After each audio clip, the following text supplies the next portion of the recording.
Al sur de Morelia existe un convento en el cual año con año hay una tumba que florece constantemente.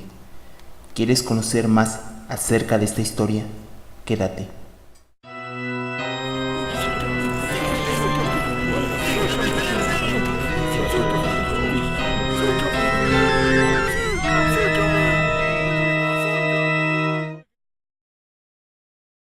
La Azucena de las Carmelitas. El convento de religiosas carmelitas, que estaba al sur de Morelia, quedó, como todos, reducido a ruinas hace más de medio siglo. Una iglesia, con su campanario en forma de palma, con 3 campanas y una esquila para llamar a maitines, que llevaban los respectivos nombres de Teresa, Juana, Guadalupe y María.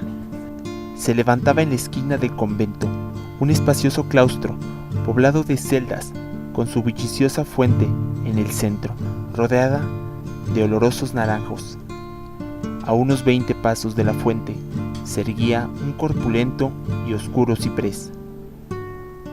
En uno de los testeros del claustro se mecía como flotante pabellón una olorosa mosqueta que, en armonía con los azares de los naranjos, saturaban de aromas el ambiente.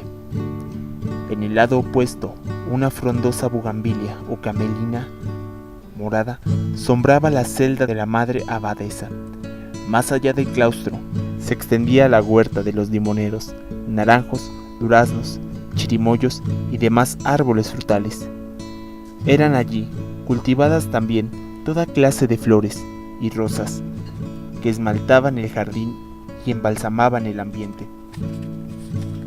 En el medio de la huerta había un pozo de agua cristalina y dulce, sombreado por un fresno de admirable corpulencia.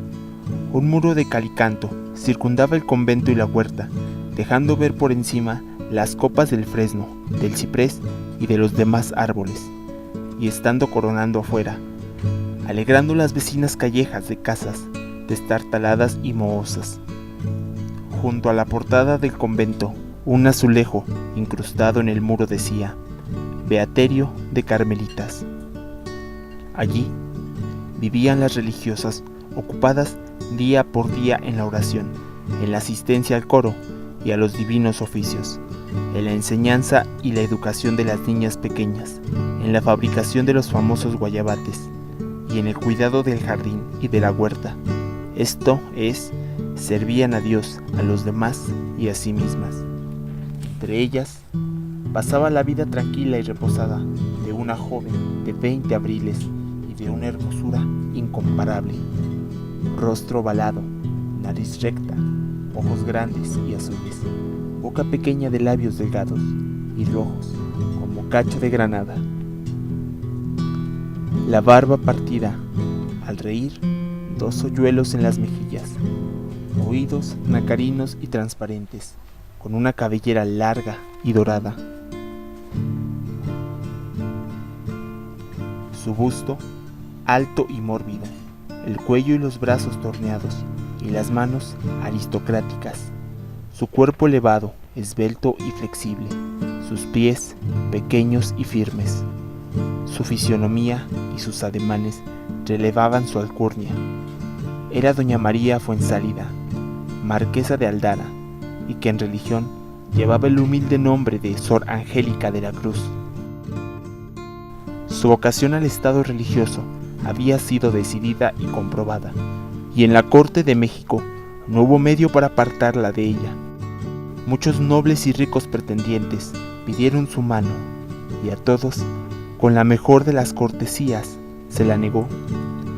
Hubo uno, sin embargo, más tenaz que todos, don Luis Peláez, mayorazgo de la montaña de Santander, que vino a México acompañando al virrey marqués de Croix, y quedó prendado de la belleza de doña María, en cuanto la vio en un sarao de la corte del virrey.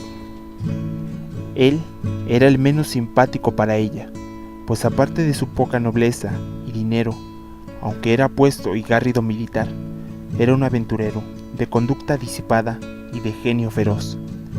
Y así, a pretendientes tan nobles y ricos como ella, y de arraigo e irreprochable conducta, les había negado su mano, ¿cómo se la iba a conceder a un aventurero? Esto irritó a don Luis, de tal manera que la perseguía a muerte por donde quiera, en la calle, en su casa, en los paseos, en los conventos. Esto fue lo que determinó a sus nobles padres traerla al beaterio de las Carmelitas de Morelia. Allí, en aquel asilo, pasó sin contratiempo el año del noviciado, y al cabo profesó en medio del mayor contentamiento suyo y de sus superioras. Mas todavía allí no estuvo la paloma al abrigo del halcón. Don Luis descubrió el agujero de la roca donde moraba doña María, y allá se lanzó furioso y desesperado. Apenas se sacudió el polvo del camino cuando ya estaba rondando el convento para encontrar un momento oportuno de verle y hablarle. Pero allí, como en México, jamás consiguió nada. En las horas en las que las religiosas asistían al coro, allí estaba don Luis, junto a la reja, lanzando hacia adentro miradas escrutadoras, por ver si la distinguía, para contemplarla cuando menos, cuando cantaban los maitines. Aplicaba el oído, a ver si se escuchaba entre todas su voz argentina y dulce. Mas todo era inútil, porque sabiendo la abadesa que allí estaba don Luis, dispensaba a Sor Angélica la asistencia al coro. Cuando la iglesia estaba abierta, con el fin de ocultarla a las miradas de su tenaz perseguidor. Las noches serenas, bañadas por la apacible luz de la luna, como las oscuras tachonadas de estrellas, y aquellas en que el cielo encapotado derramaba agua a torrentes, allí estaba don Luis, ya en una esquina, ya en otra, espiando el momento oportuno de que entrasen a maitines, para aplicar el oído a la puerta de la iglesia, para escuchar, o más, para adivinar la salmodía de doña María. Este estado de cosas no podía durar siempre.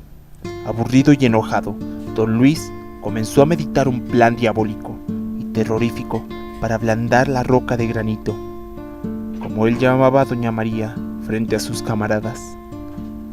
Pensó asaltar el convento en altas horas de la noche y robarse a Sor Angélica y huir con ella por las sendas extraviadas, por los montes, por donde hubiera un lugar oculto para vengar tanto menosprecio, tanto desdén, sufrido hasta entonces pacientemente por él. Una madrugada fría y húmeda, las religiosas se entregaban profundamente a un sueño reparador, y los servidores del convento estaban todavía muy lejos de llegar. Con una ganzúa de antemano estudiada y preparada, abrió la puerta falsa de la huerta, por donde entraba la leña y el carbón, por donde salía la fruta y la hortaliza para el mercado. Llegó cautelosamente al silencioso claustro y se encaminó a la celda de Sor Angélica, que dormía apaciblemente.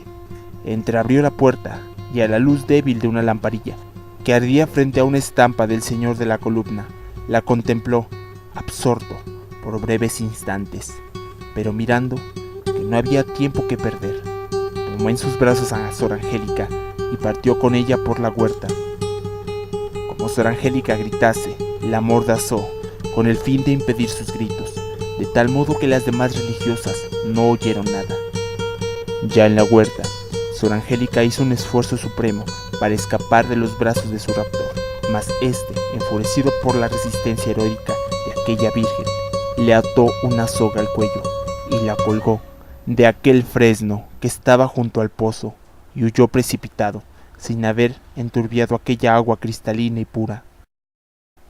Qué mañana más hermosa, el cielo azul, con una que otra nube flotando como góndola de la nieve, el sol radiante del equinoccio, caldeando la atmósfera diáfana y quieta, el azahar, las mosquetas y la azucena perfumaban el ambiente, embriagando con sus aromas. Las doradas mariposas iban de flor en flor, libando el néctar de sus cálices. Los pintados pajarillos no cesaban de ensayar sus trinos y gorjeos, en tanto que la naturaleza lucía sus galas primaverales.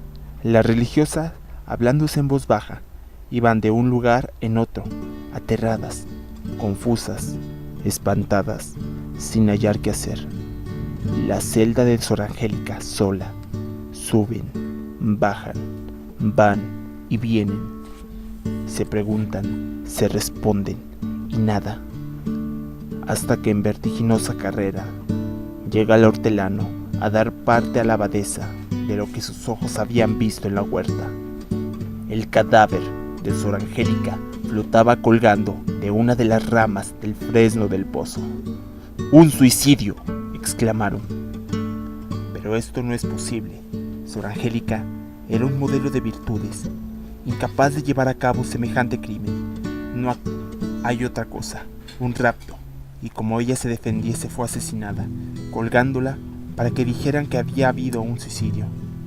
Tanto más cuanto que don Luis, conocido ya de toda Valladolid, había desaparecido de la noche a la mañana.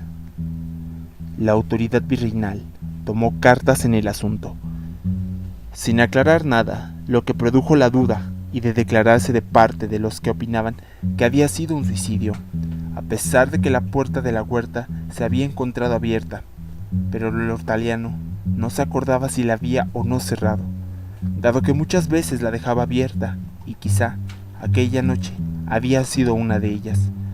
Descolgaron por tanto el cadáver, y sin las honras fúnebres del caso, lo sepultaron al pie del fresno del pozo. Consternadas, sin embargo, las religiosas no dejaban de suplicar a Dios por el descanso eterno del alma de Sor Angélica, aunque todas las apariencias decían que había muerto en pecado. Pasó el tiempo. Casi ya nadie se acordaba del espantoso suceso, cuando una mañana el hortelano encontró sobre la fosa de Sor Angélica una mata de azucena florida, sin antes haberla plantado allí. Año por año se repetía el prodigio, hasta que la abadesa, a instancias de la comunidad, mandó exhumar los restos de Sor Angélica, llevándolos procesionalmente a la iglesia, donde se les cantó un funeral, y se depositaron en el coro, al lado de los sepulcros de las demás religiosas muertas, en olor de santidad. Más de año en año se repetía el prodigio de la azucena, con gran admiración de todos. Hoy, ya en ruinas, el beaterio de Carmelitas, destartalado el coro y mal sosteniéndose el artesonado de la iglesia, en el claustro había vivientes de gente pobre. La huerta aún conservaba el pozo y el fresno, junto al cual había estado la tumba de Sor Angélica. El pozo estaba aterrado y lleno de zarzas, y en el lugar del coro, donde reposaban los restos, contó una vieja que cuidaba de la vecindad, que hay siempre una mata florecida de azucena.